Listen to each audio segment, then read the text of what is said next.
Welcome to Synopsis IAS. I am Krishna. इस lecture में हम पढ़ेंगे टॉपिक सेकुलराइजेशन। ये हम पढ़ेंगे बेसिकली दो ऑप्शनल्स के लिए प्लस एसए के लिए। ऑप्शनल हमारे रहेंगे geography optional and socio. Socio में अगर हम बात करें तो पेपर 1 में रिलीजन में ये टॉपिक आता है, जिसमें टॉपिक है mainly religion in modern society. वहाँ पर आप देखोगे religion in science, secularization, revivalism, fundamentalism and communalism, जो कि पेपर 2 में ये टॉपिक्स हैं। उनके साथ में आपको सेकुलराइजेशन पढ़ना है।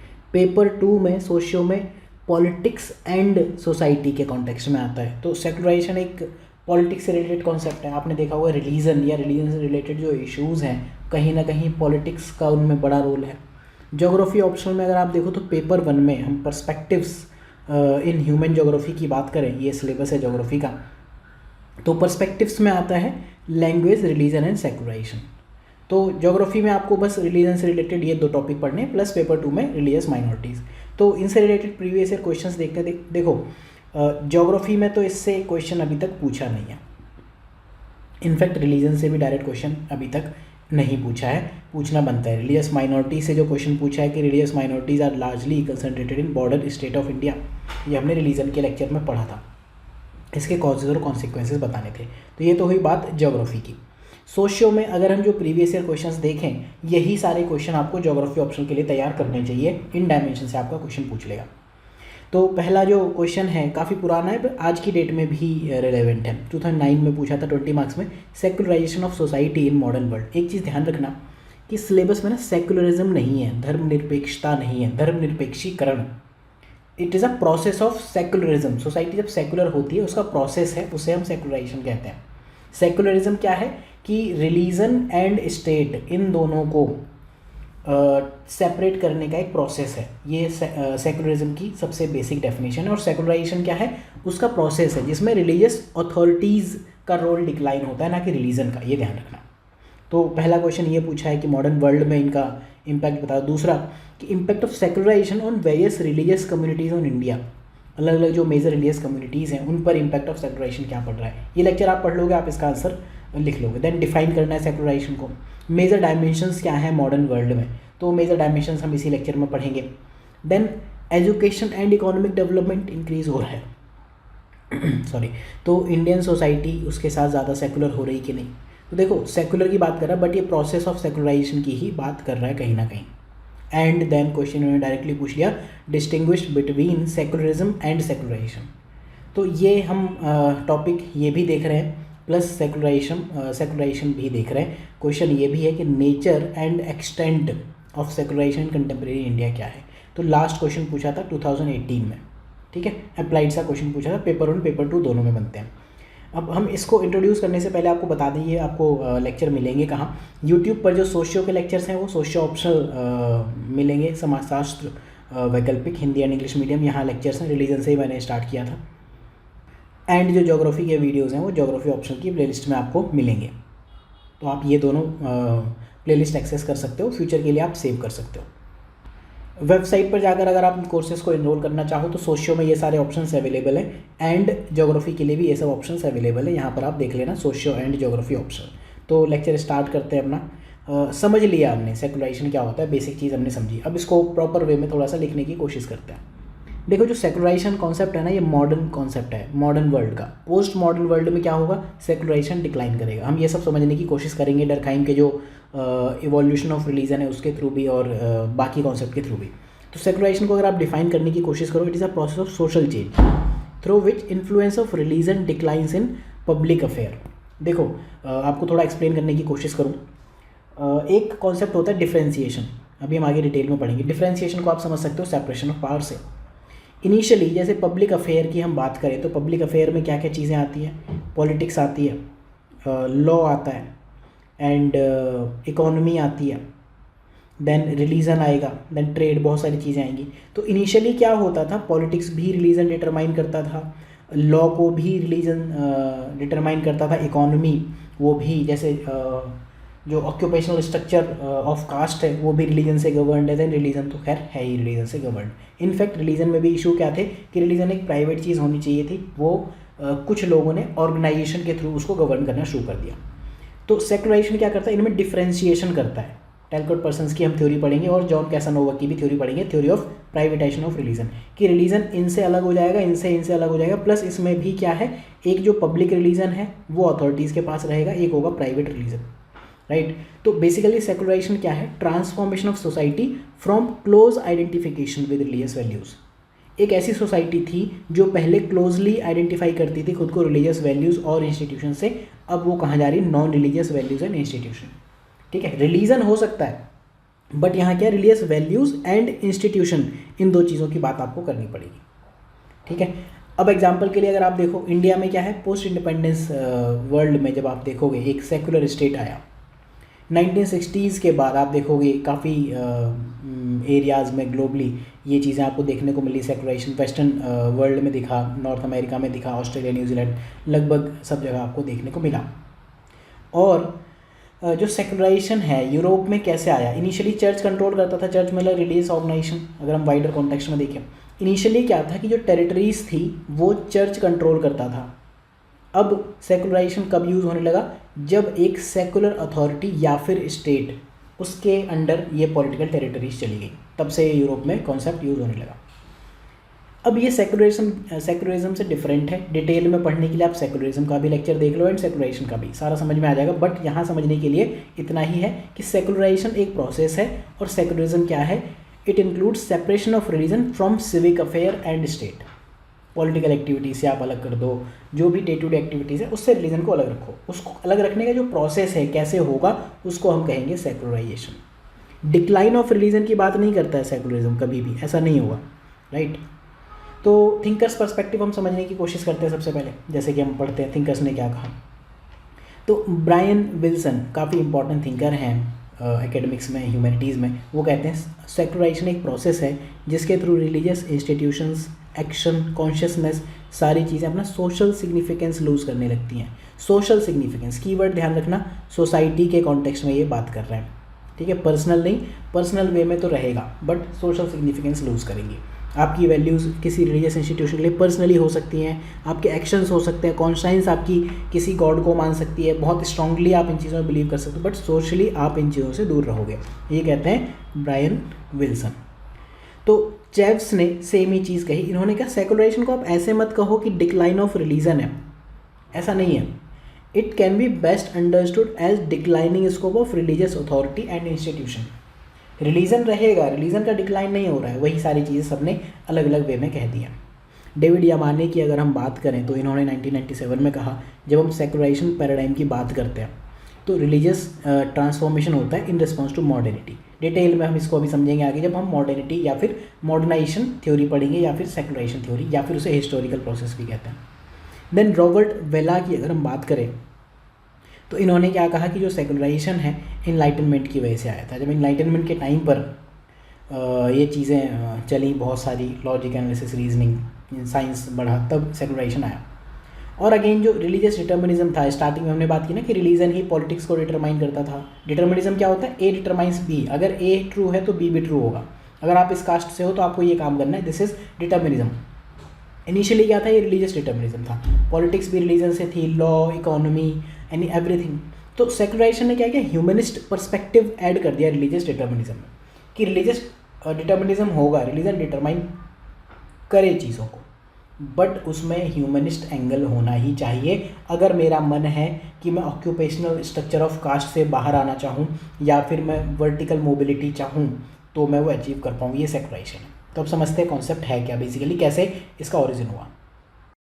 अब हम ये समझने की कोशिश करते हैं कि कॉन्सेप्ट ऑफ सेकुलराइजेशन या धर्मनिरपेक्षीकरण की अवधारणा बेसिकली है क्या, इसका ओरिजिन होता कैसे है, क्या फैक्टर्स हैं जिसकी वजह से ये एक ज़रूरी कॉन्सेप्ट हो जाता है सोसाइटी में। देखो इनिशियली क्या था, ज़्यादातर लोग रिलीजन में सोशलाइज्ड हो गए थे, उन्होंने धर्म को मान लिया था और वो उसको क्वेश्चन भी नहीं करते थे। रिलीजन बेसिकली क्या होना चाहिए था, एक पर्सनल और इमोशनल नीड होनी चाहिए थी, उसी वे में ओरिजिनेट हुआ था।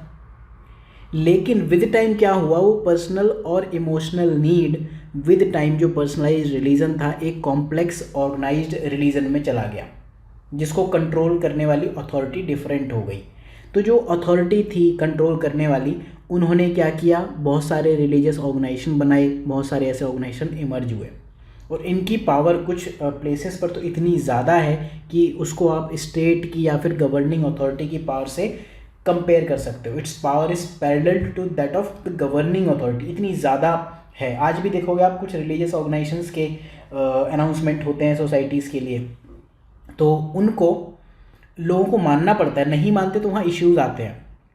तो इतनी ज़्यादा जब कंट्रोल हो जाएगा, जो एक पर्सनल नीड होनी चाहिए थी, वहाँ पर क्या हुआ, इस तरह की एक अथॉरिटी आ गई जिसका रोल स्टेट के बराबर है। तो इशू क्या हुआ कि जो डिस्टिंक्शन होना चाहिए था रिलीजन और religious control over social institution का, वो तो होना चाहिए था, वो एक इंपॉर्टेंट चीज़ है। उस वजह से फिर सेकुलराइजेशन का कॉन्सेप्ट आया।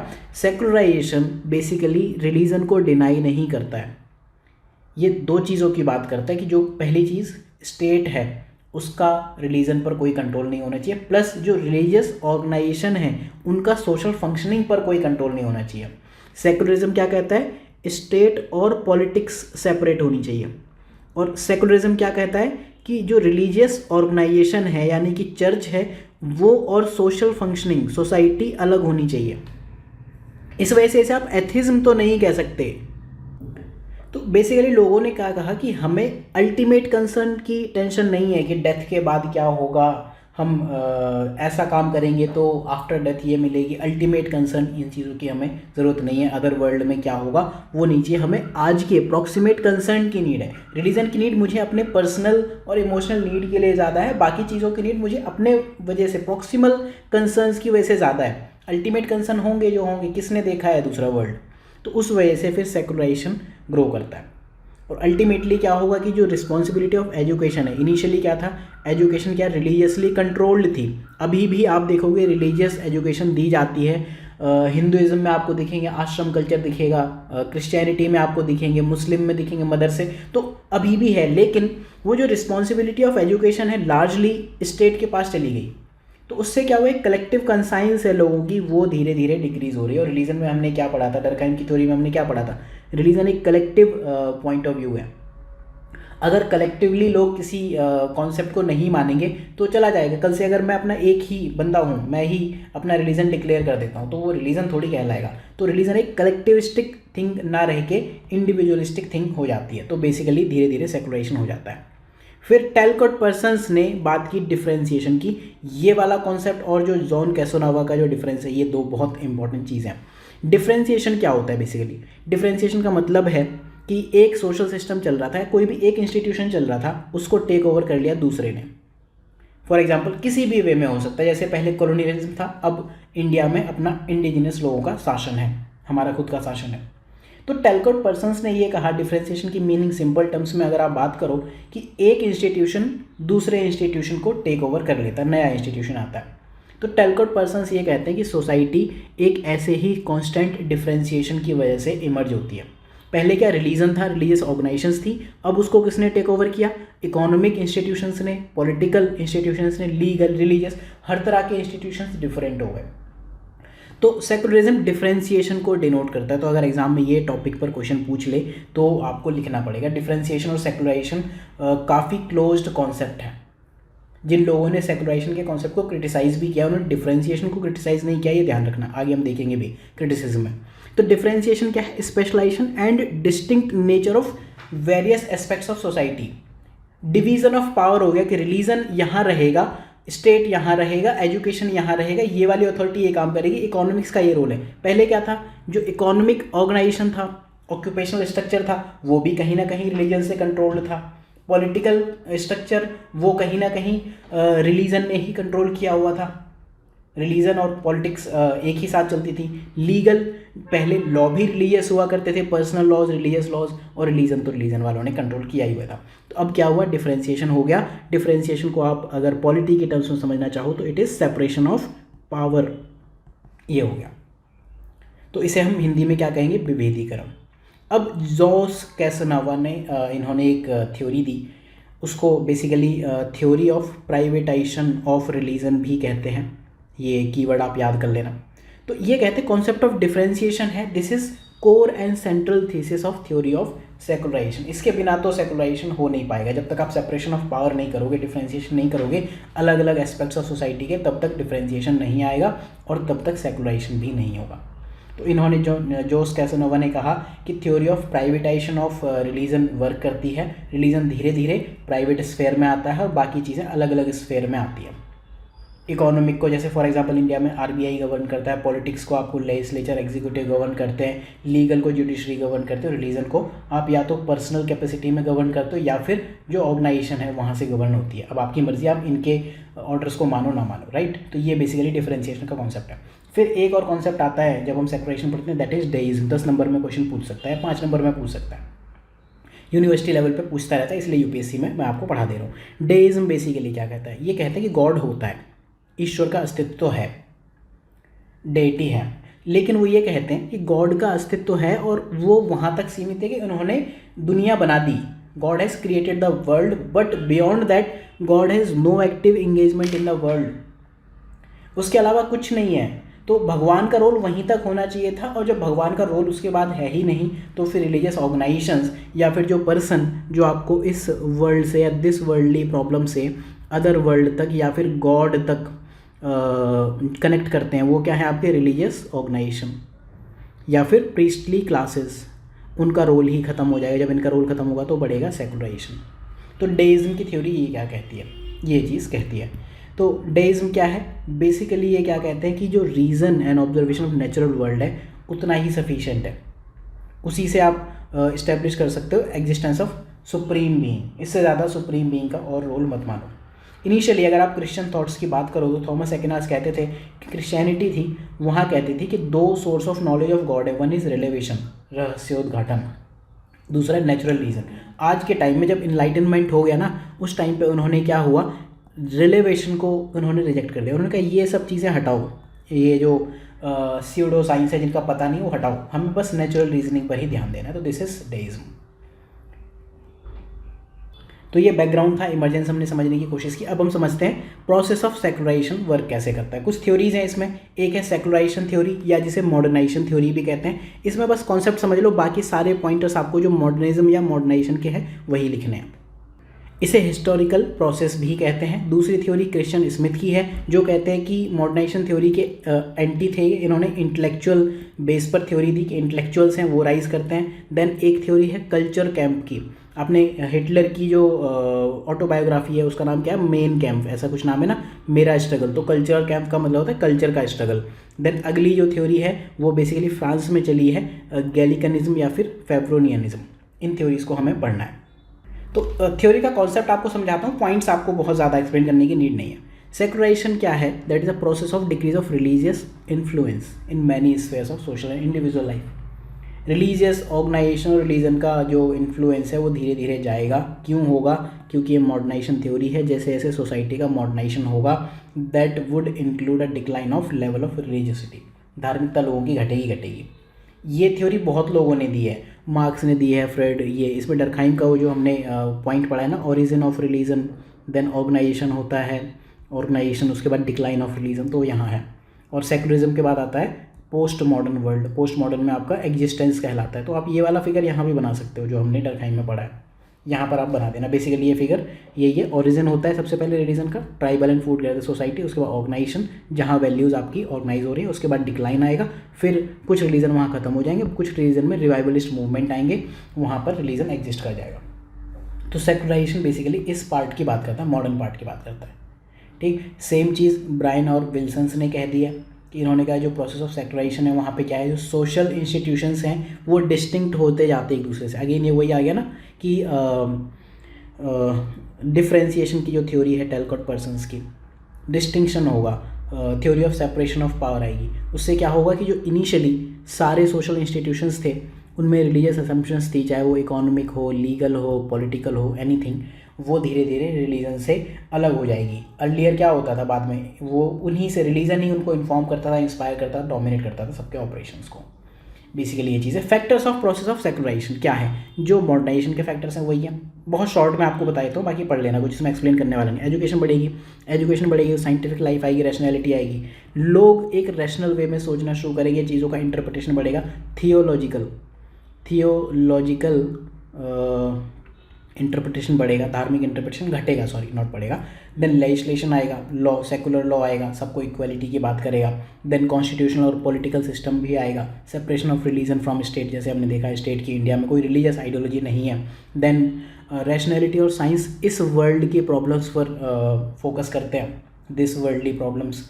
देन सोशल रिफॉर्म्स आपको दिखेंगे, सोशल रिफॉर्म्स हम बहुत जगह पढ़ते हैं पूरे यूपीएससी की प्रिपरेशन में। तो उसमें क्या है, लोगों की मेंटल कंडीशनिंग हो जाती है कि वो रैशनल सोशल साइंस को मानना शुरू कर देते हैं। देन अर्बनाइजेशन, इंडस्ट्रियलाइजेशन होगा, ये सारी चीज़ें होंगी, तो लोग धीरे धीरे रिलीजन की स्ट्रॉन्ग ग्रिप से बाहर आने लगेंगे। अब जब लोग रही ऐसी जगह रह रहे हैं, आपस में आप एक दूसरे को जानते नहीं हो, तो रिलीजन का रोल घटेगा। देन कम्युनिटी का राइज होगा, इंडिविजुअलिज्म बढ़ेगा आपका। देन इकोनॉमिक प्रॉस्पेरिटी बढ़ेगी, नेचर ऑफ वर्क आपका घटेगा। कोई भी बंदा किसी भी ऑक्यूपेशनल स्ट्रक्चर में आ सकता है, कास्ट बेस्ड या फिर रिलीजन बेस्ड ऑक्यूपेशन नहीं होगा। देन सोशल मोबिलिटी, लोग क्लोज्ड सिस्टम ऑफ मोबिलिटी से ओपन सिस्टम ऑफ मोबिलिटी पे जाएंगे। ओपन सिस्टम मतलब आप अगर अभी गरीब पैदा हुए हो तो आप अमीर बन सकते हो इसी जन्म में। एजुकेशनल का एक सबसे बड़ा टूल है, बाकी भी टूल्स है। तो मोबिलिटी हम पढ़ते हैं, कीवर्ड बस ये याद रखो, open system of mobility and social system of mobility. Upward mobility और डाउनवर्ड मोबिलिटी इसमें ओपन सिस्टम में दिखती है। आप अगर गरीब पैदा हुए थे, आप अमीर बन सकते हो इसी लाइफ में, तो उसे हम कहते हैं अपवर्ड सोशल मोबिलिटी या open system of mobility, right. Then youth क्या है, वो इकोनॉमिक इश्यूज़ के अगेंस्ट, सोशल रूल या कन्वेंशन उनके अगेंस्ट विद्रोह करने लगते हैं। वुमेन की लिबरेशन होती है, रेडिकल थियोलॉजी, काफ़ी सारे पॉइंट्स आप देखोगे लगातार मॉडर्नाइजेशन में होंगे। तो इसको हम कहते हैं हिस्टोरिकल प्रोसेस भी कहते हैं इस थ्योरी को।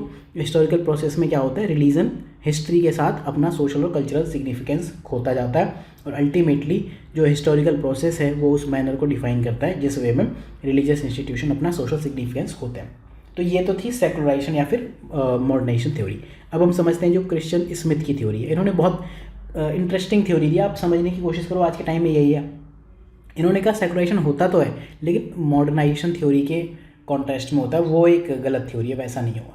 ये क्या कहते हैं कि इंटेलेक्चुअल एंड कल्चरल एलिट्स जो है, बौद्धिक और सांस्कृतिक अभिजात वर्ग है, जो पावरफुल लोग हैं, जिनकी दुनिया में पकड़ है, पहुंच है, वो क्या करते हैं, सेकुलराइजेशन को प्रमोट करते हैं अपना खुद का स्टेटस और इन्फ्लुएंस बढ़ाने के लिए।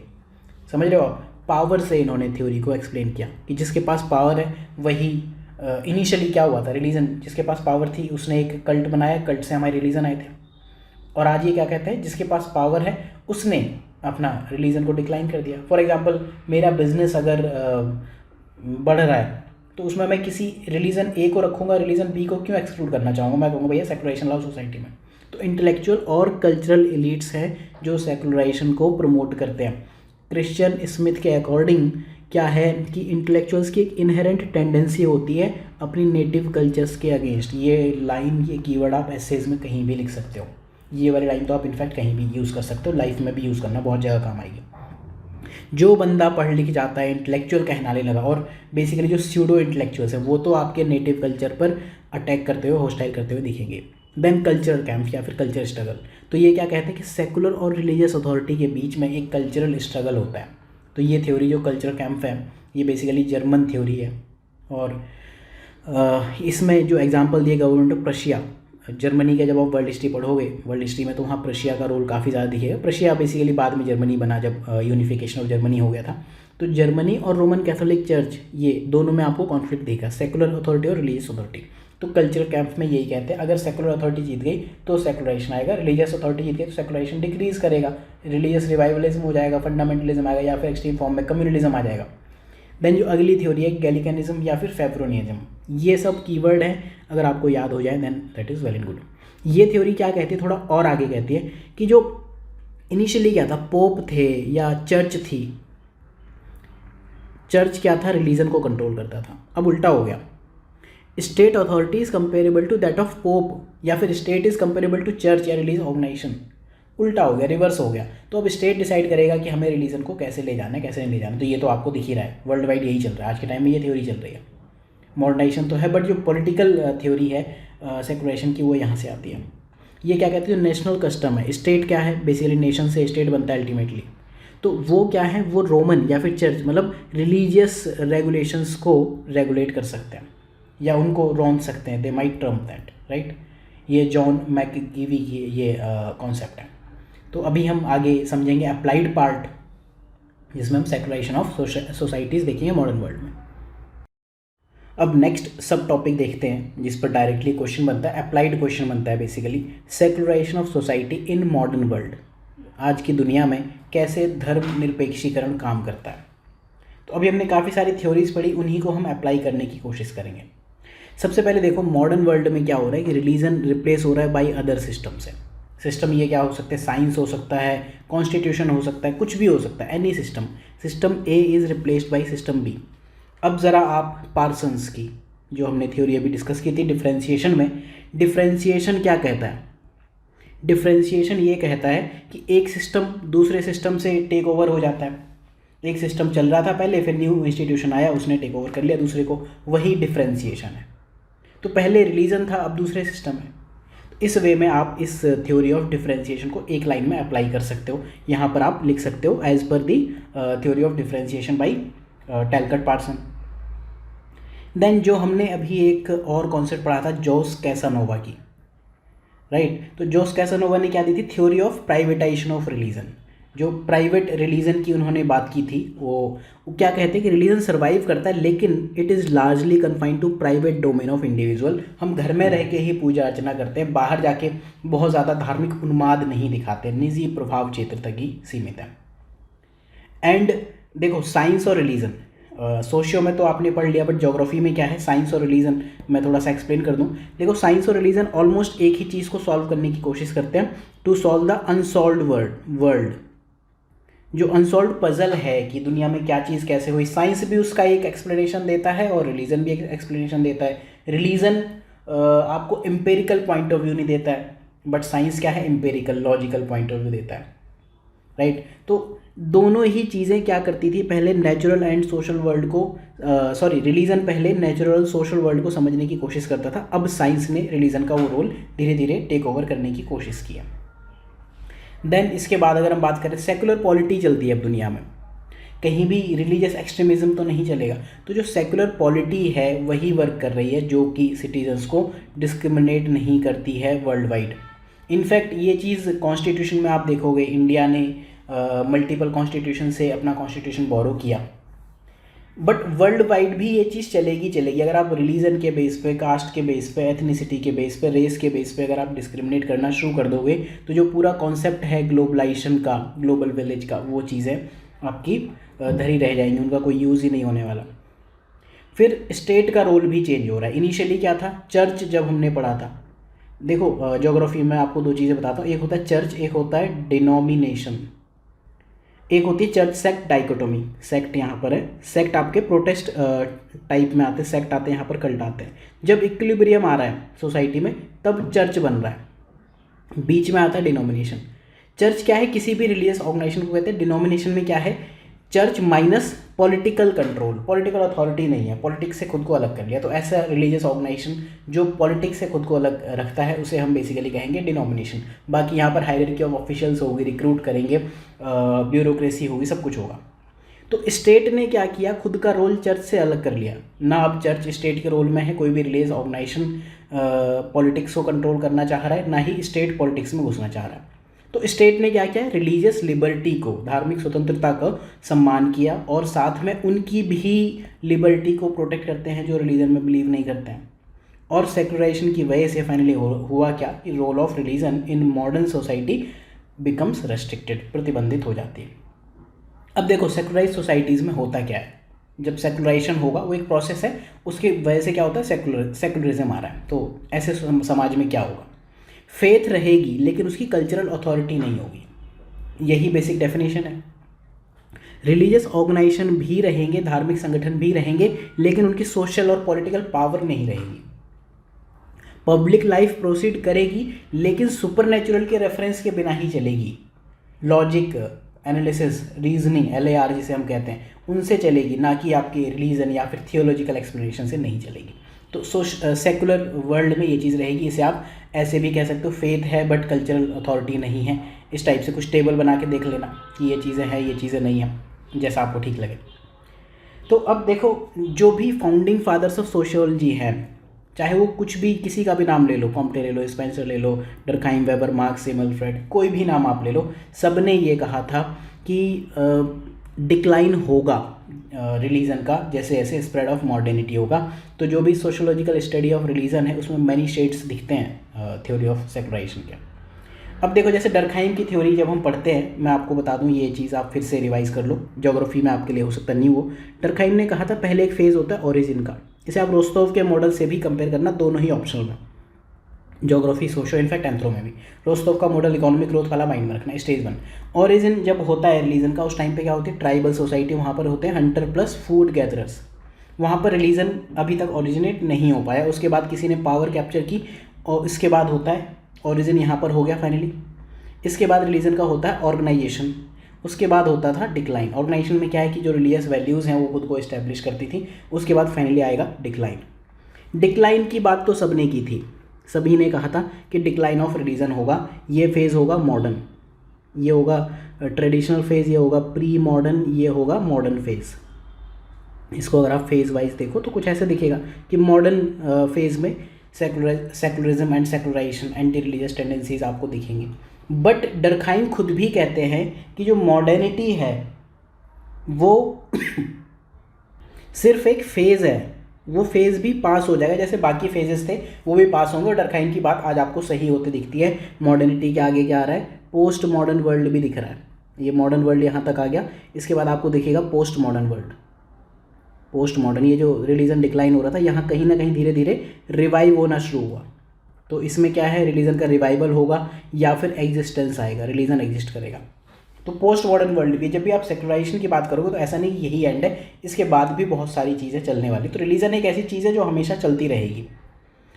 अब सेकुलराइजेशन के कॉन्सेप्ट का क्रिटिसिज्म करने की कोशिश करते हैं। सबसे पहले सेकुलराइजेशन क्या है, रिलीजन या रिलीजियस अथॉरिटी को ख़त्म करने की बात करता है या उनका रोल डिक्लाइन होने की बात करता है। लेकिन अगर हम विल्सन की बात करें, उन्होंने 1982 में ये कहा कि सोशल सिस्टम चलते हैं लेकिन रिलीजियस लेजिटिमेसी के बिना भी चलते हैं। बहुत कम टाइम पर people seek very occasional support from religion, कभी कभी लोग उनका सपोर्ट लेते भी हैं, कभी कुछ लोग कभी भी नहीं लेते। जैसे ये चीज़ कब होती है, एक कीवर्ड होता है, ये आप नोट कर लेना, कीवर्ड होता है राइट ऑफ पैसेज।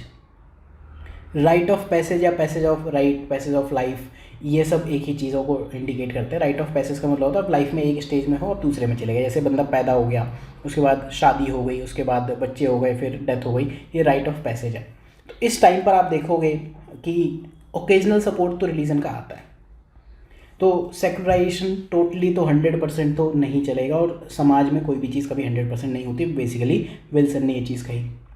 फिर कुछ लोगों की अगर हम जैसे बर्जर के टर्म्स में बात करें, तो वो कहते हैं रिलीजियस प्लूरलिज्म आएगा, बहुत सारी चीज़ें होंगी।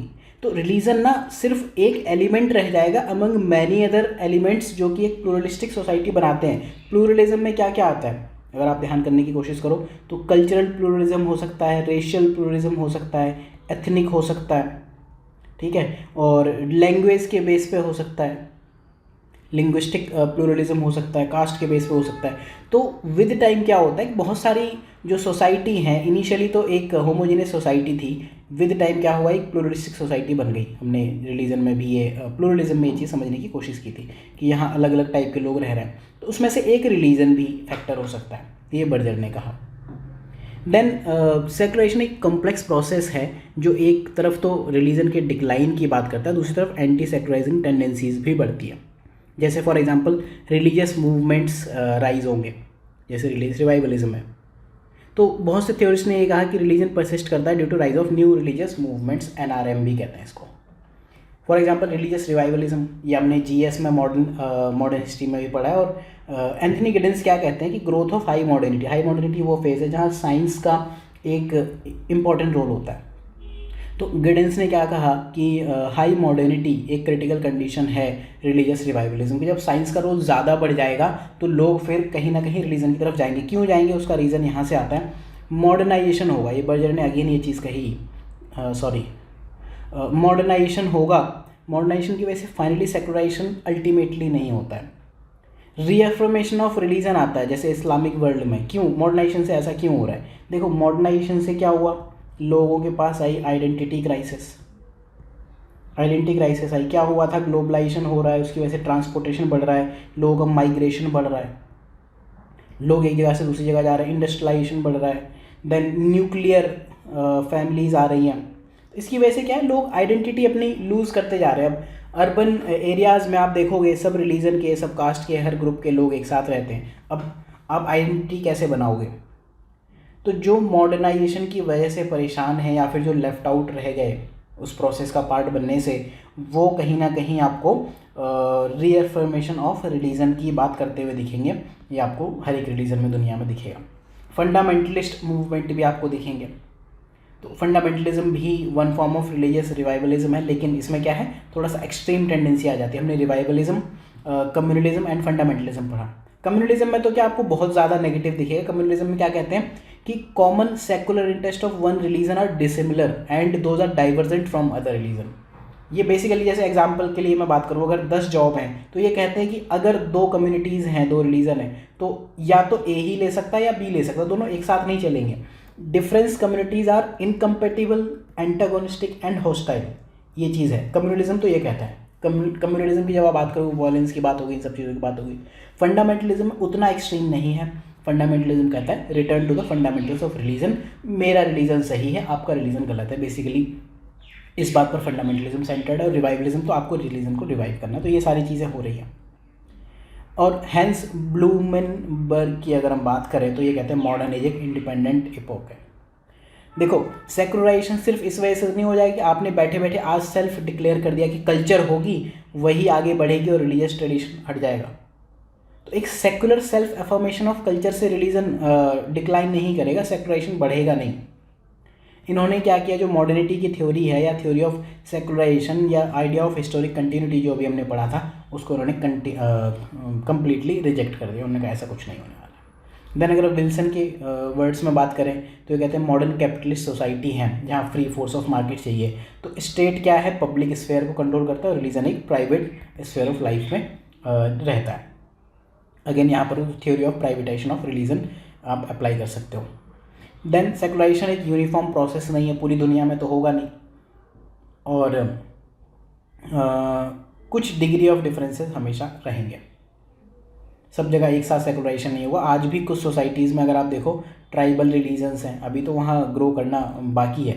रिलीजन की अगर हम बात करें, जैसे रोस्टोव की थ्योरी है डेवलपमेंट की, वैसे ही ट्राइबल रिलीजन्स होते हैं। फिर आपका इनिशियल एनिमिज्म मोनिज्म आएगा, फिर आपके मेन रिलीजन आएंगे, फिर उसके बाद सेकुलराइजेशन आएगा, उसके बाद फिर रिवाइवल होगा। तो अभी तो बहुत सारी सोसाइटीज़ यहाँ हैं, तो एक साथ कैसे हो जाएगा सेकुलराइजेशन। डेविड मार्टिन ने कुछ एस्पेक्ट्स को क्रिटिसाइज़ किया, लेकिन उन्होंने ये कहा कि जो डिफरेंशिएशन है वो सबसे ज़्यादा यूज़फुल एलिमेंट है सेकुलराइजेशन में, क्योंकि कुछ इंस्टीट्यूट दूसरे इंस्टीट्यूट्स को टेक ओवर कर लेंगे, तो डेफिनेटली सेकुलराइजेशन एक इंपॉर्टेंट एलिमेंट की तरह काम करेगा।